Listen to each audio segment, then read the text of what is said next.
Hi friends, நான் கிருத்திகா பிரபாகரன். எல்லாரும் எப்படி இருக்கீங்க? நீங்க எல்லாரும் ரொம்ப சந்தோஷமா, நிம்மதியா, ஆரோக்கியமா, செல்வ செழிப்பான வாழ்க்கைய வாழ்ந்துட்டு இருக்கீங்க அப்படின்னு நான் நம்புறேன்.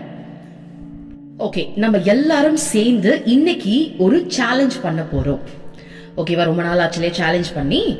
இது எதுக்கு ரிலேட்டடான சேலஞ்ச் அப்படின்னா எண்ணத்துக்கு ரிலேட்டடான சேலஞ்ச். நமக்கு ஒரு நாளைக்கு வந்து நிறைய எண்ணம் வருது இல்லையா? எண்ணம் தான் லா ஆஃப் அட்ராக்ஷனோட ஒரு பேசிக்கான ஒரு விஷயம். நல்ல எண்ணம் கொடுத்துட்டோம் அப்படின்னா நம்ம வாழ்க்கையில நல்ல விஷயங்கள் நடக்கும். தேவையில்லாதது யோசிச்சுக்கிட்டு இருக்கோம் அப்படின்னா வாழ்க்கையில தேவையில்லாதது தான் நடக்கும். சோ எண்ணம் தான் ஒரு வாழ்க்கைய தீர்மானிக்குது இல்லையா? அந்த எண்ணத்தை சரி செஞ்சிட்டோம் அப்படின்னா நிம்மதியான வாழ்க்கை கிடைச்சிடும்ல. சோ இதுக்கு ரிலேட்டடான சேலஞ்ச் தான் இன்னைக்கு நம்ம பண்ண போறோம். ஓகேவா? சோ இத நீங்க எங்க இருந்து வேணாலும் பண்ணலாம். வீட்ல இருந்து பண்ணலாம், வேலைக்கு போறவங்க வேலைக்கு போயிட்டு இருந்து பண்ணலாம். சோ நீங்க எந்த ஒரு சிச்சுவேஷன்ல இருந்தாலும் இது ஒரு 1 day சேலஞ்சா எடுத்து பண்ணிக்கோங்க. ஓகேவா? சோ 1 day சேலஞ்ச்னா மார்னிங் நீங்க எத்தனை மணிக்கு எழுந்துக்கிறீங்களோ அதுல இருந்து நைட்டு நீங்க தூங்க போற வரைக்கும் இந்த ஒரு டாஸ்கை வந்து நீங்க பண்ணலாம். ஒரு சேலஞ்சா எடுத்து பண்ணுங்க. ஓகேவா? சோ இது வந்து எழுதுற மாதிரி சில விஷயங்கள் நான் உங்களுக்கு கொடுப்பேன். சப்போஸ் நோட் எடுத்து எழுத முடியாத சூழ்நிலையில நீங்க இருக்கீங்க அப்படின்னா ஒன்னும் பிரச்சனை இல்ல. நீங்க எந்த இடத்துல இருக்கீங்களோ அந்த இடத்துலயே ஜஸ்ட் ஒரு போன்லயே நோட்டுன்னு இருக்கும்ல, அதுல நீங்க வந்து டைப் பண்ணிக்கலாம். இல்லையா வாயால அதை நீங்க சொல்லிக்கலாம். ஓகேவா? இக்கட்டான சூழ்நிலையில இருக்கீங்க, இப்ப நான் ஆபீஸ்ல இருக்கேன், என்னால எழுத முடியாது அப்படின்ற மாதிரி சூழ்நிலையில இருக்கீங்க அப்படின்னா அந்த டைம்ல ஒன்னு போன்ல நோட் பண்ணிக்கோங்க, இல்ல வாயால அதுக்கான ஆன்சரை வந்து சொல்லிக்கோங்க. சரி, என்ன சேலஞ்ச் பண்ண போறோம் அப்படின்னா காலையில தூங்கி எழுந்ததுல இருந்து நைட்டு தூங்க போற வரைக்கும் 1/2 மணி நேரத்துக்கு ஒரு வாட்டி அலாரத்தை நீங்க பிக்ஸ் பண்ணிடணும். இப்ப எக்ஸாம்பிள் 6 மணிக்கு அலாரம் வைக்கிறீங்க அப்படின்னா 6 மணிக்கு, 6:30 மணிக்கு, 7 மணிக்கு, 7:30 மணிக்கு, 8 மணிக்கு, 8:30 மணிக்கு அப்படின்னு நைட்டு இப்ப நீங்க ஒரு 10 மணிக்கு படுக்கிறீங்கன்னா 10 மணி வரைக்கும் அலாரத்தை பிக்ஸ் பண்ணிடுங்க. ஓகேவா? இல்ல ஒரு டைமரா கூட வச்சுக்கலாம், அது உங்களுடைய விருப்பம். சோ இப்ப அலாரம் அடிக்குது. அலாரம் அடிக்கும் போது அந்த செகண்ட் உங்க மைண்ட்ல என்ன எண்ணம் ஓடிக்கிட்டு இருக்கு அப்படின்றத நோட் பண்ணுங்க. ஓகேவா? அந்த எண்ணத்துக்கு நீங்க சொல்யூஷன் எழுத போறீங்க. இதுதான் என்ன எண்ணம்னு தெரிஞ்சுக்கிட்டீங்க இல்லையா? அலாரம் அடிக்குது, என் மைண்ட்ல இப்ப இந்த எண்ணம் ஓடிக்கிட்டு இருக்கு. அது நல்ல எண்ணமோ கெட்ட எண்ணமோ இல்ல குழப்பமோ எதுவா வேணாலும் இருந்துட்டு போட்டோம், அந்த எண்ணத்துக்கு நீங்க தீர்வு எழுதணும். இதுதான் டாஸ்க். ஓகேவா? சோ தீர்வுனா என்ன? இப்ப குழப்பமா இருக்கு அப்படின்னா முதல்ல அதோட தீர்வு என்னன்னா எதுக்கு இத பத்தி யோசிக்கணும், இது அப்படியே விடுன்றதே தீர்வு தான். ஓகேவா? இல்ல லைஃப்ல நடக்க கூடிய ஒரு சூழ்நிலை நினைச்சு இப்ப எனக்கு வருத்தமா இருக்கு, இது எனக்கு நடந்துருச்சுன்னா என்ன ஆகுன்ற ஒரு வருத்தம் நிறைஞ்ச ஒரு எண்ணம் உங்களுக்கு வருது அப்படின்னா அந்த வருத்தம் வராம இருக்கிறதுக்கு இப்ப இந்த நிமிஷம் என் வாழ்க்கையில என்ன மாத்துனா எனக்கு அந்த வருத்தம் வராம இருக்கும் அப்படின்ற மாதிரி சொல்யூஷன் எழுதலாம்.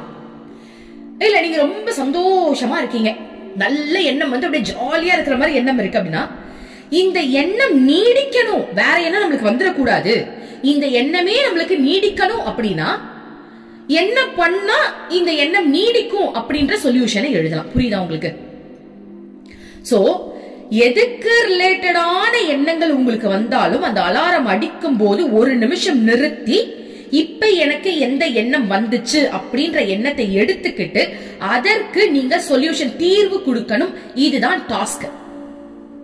ஓகேவா? ஏன் இதை நான் சொல்றேன் அப்படின்னா அப்பதான் நமக்கு தெரியும், ஓ ஒரு நாளைக்கு நம்ம இவ்ளோ எண்ணங்கள் தேவையில்லாதது கூட யோசிக்கிறோமா அப்படின்றது தெரியும். இதுல இன்னொரு விஷயம் என்ன அப்படின்னா தீர்வு கொடுத்துட்டீங்க அப்படின்னு வச்சுக்கோங்களேன், உண்மையாவே சொல்றேன், உங்களுடைய சப்கான்சியஸ்ல அதுக்கு சொல்யூஷன் கிடைக்கிறதுனால ரிட்டன் அந்த தாட் உங்களுக்கு வரவே வராது. இப்ப எக்ஸாம்பிள் எனக்கு எப்படா வேலை கிடைக்கும் அப்படின்ற எண்ணம் ஒண்ணு ஓடுதுன்னு வச்சுப்போம், அதுக்கு நீங்க சொல்யூஷன் கொடுக்குறீங்க. இப்ப அந்த எண்ணம் வந்துச்சு, அலாரம் அடிச்சிருச்சு, சொல்யூஷன் கொடுக்குறீங்க.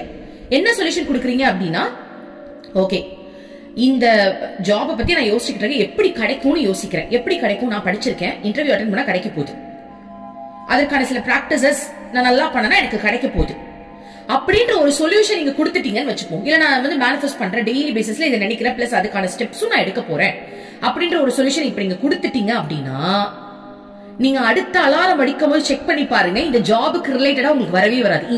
இப்ப வந்த கேள்வி உங்களுக்கு ரிட்டன் வரவே வராது. ஏன் அப்படின்னா அதுக்கு நீங்க சொல்யூஷன் கொடுத்துட்டீங்க. உங்க மனசுல இருந்த ரெக்கார்டுக்கு சொல்யூஷன் கொடுத்ததுனால அந்த ரெக்கார்ட் இப்ப அழிஞ்சிடும். ஓகேவா?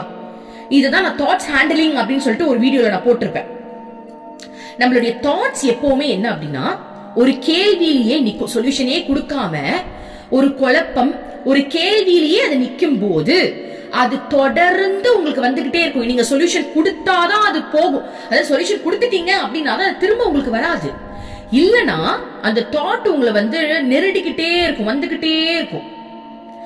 புரியுதுங்களா? சோ முதல்ல அதுக்கு ஒரு ரெஸ்பான்ஸ் பண்ணணும். நீங்க ஒரு தாட் வருது, அதுக்கு ரெஸ்பான்ஸ் பண்ணுங்க. ஏன் இது வருது? ஒண்ணு அது வராதனால நம்ம சொல்லணும், இல்லையா சொல்யூஷன் கொடுக்கணும். அது ஒரு கேள்வி கேட்டுட்டீங்கன்னா அது வரவே வராது. இப்ப எக்ஸாம்பிள் இதை நீங்க செக் பண்ணி பாருங்க. இப்போ ஒரு நிமிஷம் சைலண்டா இருந்து எந்த எண்ணம் இப்போ உங்களுக்குள்ள உருவாகுது நோட் பண்ணுங்களேன். இப்ப அமைதியா இருங்க. இப்ப என்ன எண்ணம் உங்களுக்கு வருது அப்படி நீங்க நோட் பண்ணி பாருங்க. எண்ணமே வராது. ஏன் அப்படின்னா எண்ணம் ரொம்ப பயந்தாங்கொலியா. நம்ம எனக்கு இப்ப என்ன எண்ணம் வருது அப்படி நீங்க நோட் பண்ணிட்டீங்க அப்படின்னா அந்த எண்ணம் வரவே வராது. உண்மை அது. நீங்க செக் பண்ணி பாருங்க, ஒரு எண்ணம் வராது. ஆனா நீங்க எப்ப அதை மறக்கிறீங்களோ, நான் நோட் பண்றத எப்ப விட்டுட்டு அதுல இருந்து விலகுறீங்களோ டக்குன்னு எண்ணம் ஓடி வந்துடும். ஓகேவா? என்னென்னமோ எண்ணம் வரும். அப்போ எப்ப எண்ணத்துல நம்ம கவனம் செலுத்தி அதுக்கு தேவையான தீர்ப்பை கொடுக்கிறோமோ அதுக்கப்புறம் அந்த எண்ணம் உங்களுக்குள்ள எழவே எழாது. இத மெடிடேஷனுக்கும் சாத்தியமான ஒரு விஷயம் தான். இப்ப எக்ஸாம்பிள் நீங்க போய் மெடிடேஷன் பண்றீங்க, நிறைய எண்ணம் வருது, உங்களுக்கு டிஸ்டர்பன்ஸா இருக்கு. இப்ப எக்ஸாம்பிள் நீங்க மெடிடேஷன் பண்றீங்க, வெளில யாரோ 2 பேர் பேசிக்கிட்டு இருக்காங்க, எண்ணம் போது என்ன பேசுறாங்க அவங்க அப்படின்ற எண்ணம் போது. ஆனா மனசு சொல்லுது, ஏய் நீ மெடிடேஷன் பண்ற, எங்கேயும் கவனிக்க கூடாது, உன் கவனத்தை இங்கே வைன்னு சொல்லுது. ஆனா மனசுக்குள்ள ஒரு நெருடல், ஐயோ நம்ம அத்தை வந்திருக்காங்களோ, என்ன பேசுறாங்கன்னு தெரியலையே, ஐயோ மெடிடேஷன்ல உட்கார்ந்து இருக்கவே, நம்ம இதை விட்டுட்டு அங்க போயிட்டு மெடிடேஷன் சொதப்பிடுமே அப்படின்ற எண்ணம் இருக்குல்ல. அப்ப நம்ம என்ன பண்ணணும் அப்படின்னா அந்த ஆசைக்கு சொல்யூஷன் கொடுக்கணும். என்ன பேசுறாங்க, ஒரு நிமிஷம், ஓகே மெடிடேஷன் பண்ண முடியல, யாரும் பேசிட்டு இருக்காங்க, சரி யார் வந்திருக்காங்க, அத்தை, என்ன பேசுறாங்க, ஓ பெரியமா பத்தி பேசுறாங்களா, அப்ப நமக்கு தேவையில்ல விடு அப்படின்னு என்ன பேசுறாங்க. இப்போ ஒரு சவுண்ட் வருது, அந்த சவுண்ட் வரும்போது அந்த சவுண்டுக்கு ரெஸ்பான்ஸ் பண்ணி இது என்னன்னு தெரிஞ்சுக்கிட்டீங்க அப்படின்னா அடுத்தது அந்த சவுண்ட் உங்களுக்கு கேட்கவே கேட்காது. இது உண்மையான ஒரு விஷயம். இதை ப்ரூவ் பண்ணிருக்காங்க. இதுக்கு ஒரு புக்கே இருக்கு. ஓகேவா? அந்த புக்கு பேர் என்னன்னு எனக்கு இப்ப தெரியல, ஆனா நான் படிச்ச ஞாபகம் எனக்கு இருக்கு. ஓகேவா? இப்ப என்ன அப்படின்னா ஒரு எண்ணம் வருது, அந்த எண்ணத்துக்கு நம்ம ரெஸ்பான்ஸ் பண்ணிட்டோம், இல்ல சொல்யூஷன் கொடுத்துட்டோம், இல்ல அந்த எண்ணத்தை வச்சு ஒரு 2 வார்த்தை ஏதாவது திட்டியாவது பேசிட்டோம்னா கூட அந்த எண்ணம் உங்களுக்கு ரிட்டர்ன் வராது. சோ மெடிடேஷன் பண்ணும்போது கூட எண்ணம் வருதா, அது அப்படியே போயிடுச்சுன்னா சந்தோஷம். பட் ஒருமே நெருடலா இருக்கு, என்னடா பண்றாங்கன்னா அதுக்கு ஒரு சொல்யூஷன் கொடுத்துருங்க. ஓ இதான் பேசிட்டு இருக்காங்களா, ஓகே ஃபைன் அப்படின்னு விட்டுட்டீங்க அப்படின்னா அதுக்கப்புறம் அந்த எண்ணம் வராது. இப்போ ஒரு காக்கா கத்துற சவுண்ட் உங்களுக்கு கேட்டுக்கிட்டே இருக்கு, மெடிடேஷன் பண்றீங்க, ஒரு நிமிஷம், ஓ காக்கா இங்கதான் கத்துதா, ஓ இந்த இடத்துல இருந்து கத்துதா, அம்மா சோறு வச்சிட்டாங்களா இல்லையான்னு தெரியலையே அப்படின்ற ஒரு தாட் உங்களுக்கு வருது அப்படின்னா அந்த காக்கா பத்தி நீங்க நினைச்சிட்டீங்கல்ல, அடுத்தது அந்த காக்கா கத்துனா கூட உங்க காதுக்கு கேட்காது. இது உண்மை. ஓகேவா? சோ இந்த 1 day சேலஞ்ச் நம்ம இதான் பண்ண போறோம். தாட்ஸ் வரும்போது அந்த தாட்ஸ்க்கு நம்ம சொல்யூஷன் எழுத போறோம். நோட்டை எடுத்து என்ன தாட் வந்தது, அந்த தாட்டுக்கு என்ன சொல்யூஷன் நீங்க எழுதி பாருங்க. வந்த தாட் உங்களுக்கு ரிட்டர்ன் வரவே வராது. அப்படி வந்தாலும் கொஞ்சம் ஆல்டர் பண்ணி அது வேற மாதிரி தான் வருமே தவிர கேட்ட கேள்வியே ரிட்டர்ன் அந்த எண்ணம் கேட்கவே கேட்காது. சோ இந்த மாதிரி நம்ம சொல்யூஷன் கொடுக்க கொடுக்க கொடுக்க கொடுக்க ஒரு ஸ்டேஜுக்கு மேல உங்களுக்கு தாட்டே வராது. பிரசன்ட் டென்ஸ்லயே இருப்பீங்க, நல்லா இருப்பீங்க. பிரசன்ட் டென்ஸ் தான் என்ன வேலை செஞ்சுட்டு இருக்கீங்களோ அதுல மட்டுமே உங்களுடைய கவனம் இருக்கிற அளவுக்கு உங்க மைண்ட் தெளிவா மாறிடும். ஓகேவா? சோ எத்தனை பேரு இந்த சேலஞ்ச செய்யறதுக்கு ரெடியா இருக்கீங்கன்னு சொல்லுங்க. இதுல எந்த கன்ஃபியூஷனுமே வேண்டாம். 1/2 மணி நேரத்துக்கு ஒரு தடவை அலாரம் வைக்க போறீங்க. அலாரம் அடிக்கும் போது என்ன எண்ணம்னு நோட் பண்ணிட்டு அதற்கு சொல்யூஷன் தர போறீங்க. சொல்யூஷன் அப்படின்றது எந்த விதத்துல வேணாலும் இருக்கலாம். ஓகேவா? அது ஏன் அது சொல்யூஷன்றது ஒருவேளை ஏன் எனக்கு இந்த எண்ணம் வருது, இதெல்லாம் எனக்கு தேவையே இல்லையா, அட்லீஸ்ட் அதுக்கு ஒரு ரெஸ்பான்ஸ் நீங்க பண்றீங்களே, இதுக்கு நல்ல எண்ணமா கெட்ட எண்ணமா, இந்த எண்ணம் வேணவே வேணான்னு ஒரு ரெஸ்பான்ஸ் பண்றீங்களா, அந்த ரெஸ்பான்ஸ் தான் சொல்றேனே தவிர சொல்யூஷன் அப்படின்னா புதுசா எங்க இருந்து நான் கத்துக்கிட்டு வந்து சொல்யூஷன் கொடுக்கணும்ன்றதெல்லாம் இல்ல. அந்த எண்ணத்துக்கு ஒரு ரெஸ்பான்ஸ், அது எந்த ரெஸ்பான்ஸா வேணாலும் இருக்கலாம். ஓகேவா? சோ இத பண்ணிட்டு எத்தனை பேருக்கு என்ன மாதிரியான சேஞ்சஸ் இருக்கு அப்படின்றத அடுத்த வீடியோக்கு எனக்கு கமெண்ட்ல போடுங்க. இப்ப எத்தனை பேர் ரெடின்றத கமெண்ட்ல போடுங்க. ரொம்ப நன்றி. Thank you universe.